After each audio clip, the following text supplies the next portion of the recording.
Hey everybody, I'm Sam, and this is episode 24 of Kitchen Table. Kitchen Table for July 20th, 2025. This is my weekly check-in where I share what's going on at my kitchen table as well as the kitchen table of my LGBTQ plus fishbowl.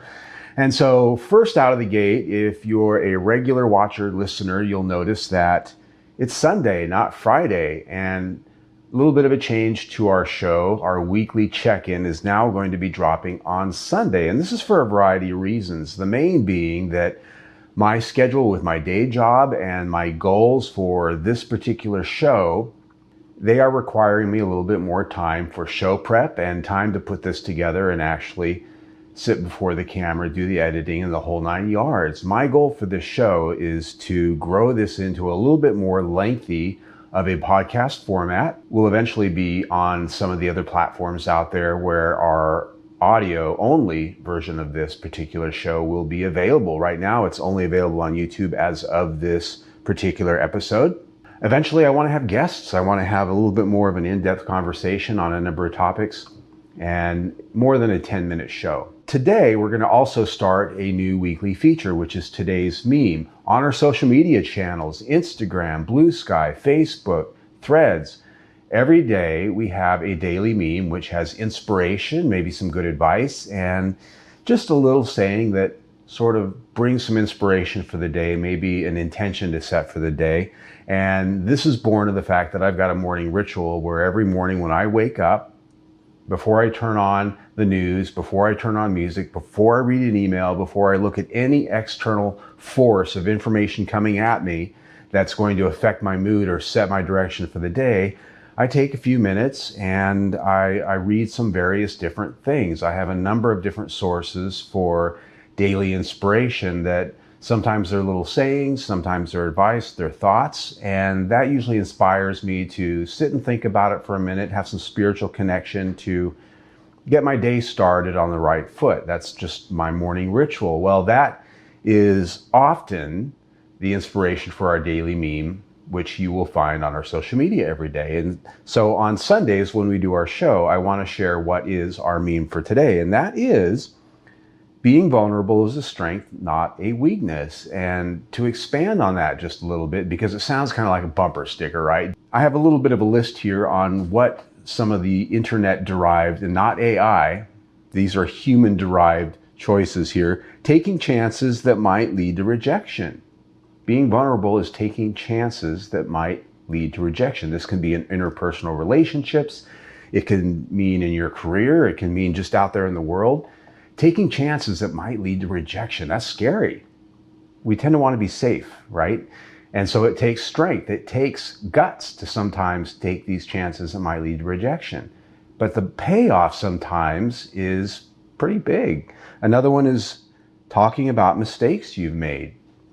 We need not be always ashamed of our mistakes. Sometimes, yeah, there's some shame in those, but a lot of times our mistakes and our ability to talk about those and share those with other people can be inspirational to other people. It can help other people to recognize that something is a mistake or that you can come back from a mistake. And believe me, I'm somebody who's made a lot of mistakes in my life. I'm 56. I've had plenty of time to make some pretty big ones. And there are mistakes that I've made that I've learned from and that I'm not afraid to share. And sometimes sharing those the first time breaks that wall and enables you to move on to the next thing. But it takes guts sometimes to admit your faults.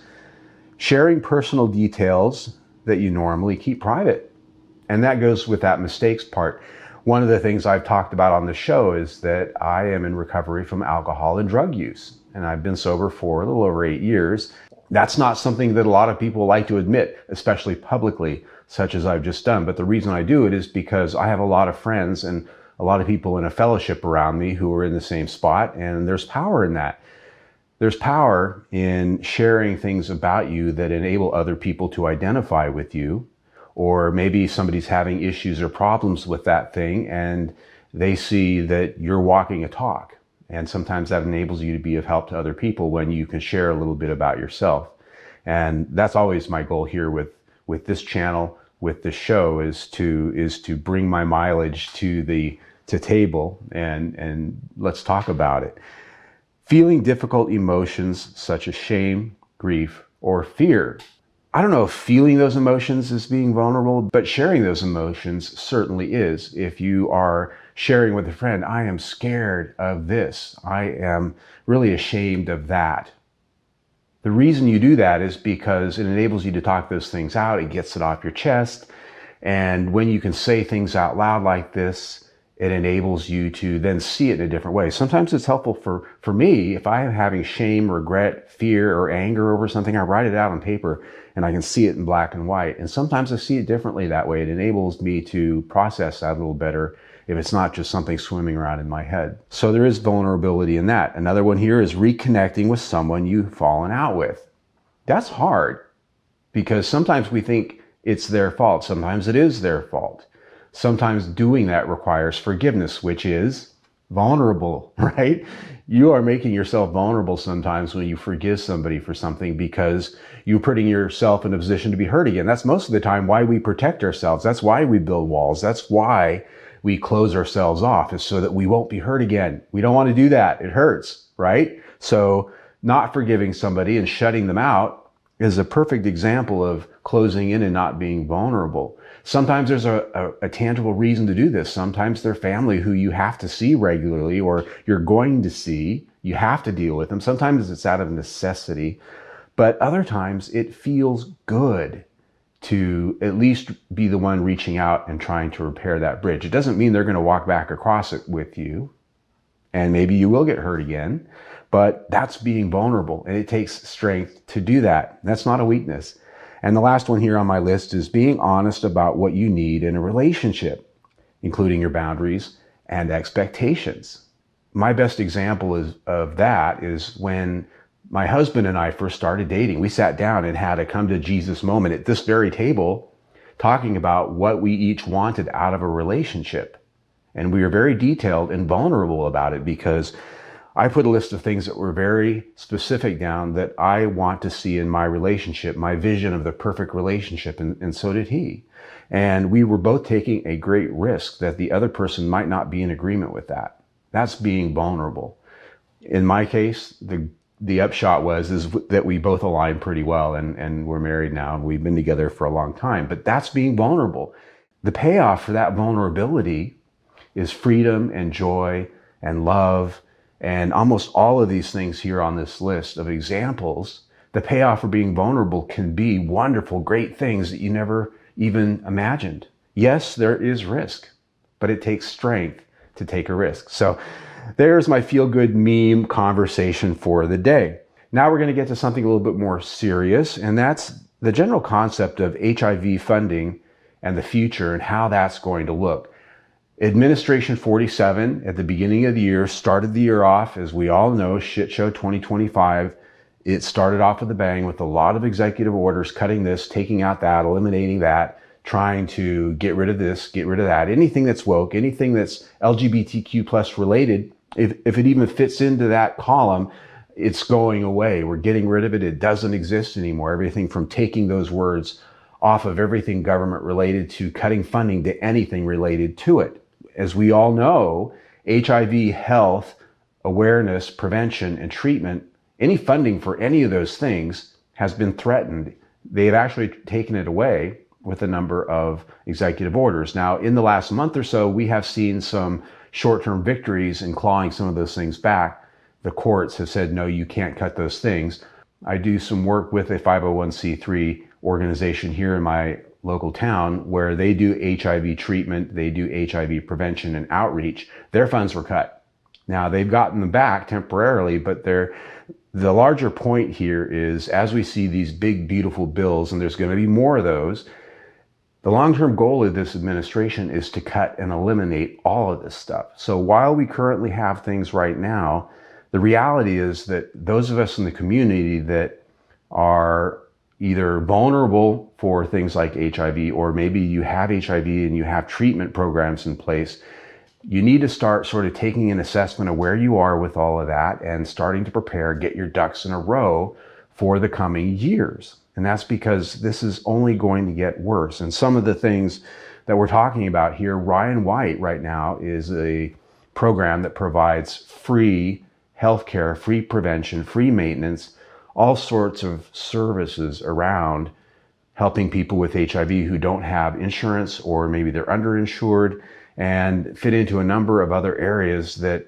they need that help. And without it, they would not be able to get it any other way. Well, that's being cut back. At the moment, they're already seeing cuts to those services, which means they have to raise the income levels that allow you to qualify for that. They have to start cutting other little services and parts and pieces that were part of a more comprehensive package. That's already happening. That's not, it might happen. That's happening right now. It's already happened, and it's going to continue to happen.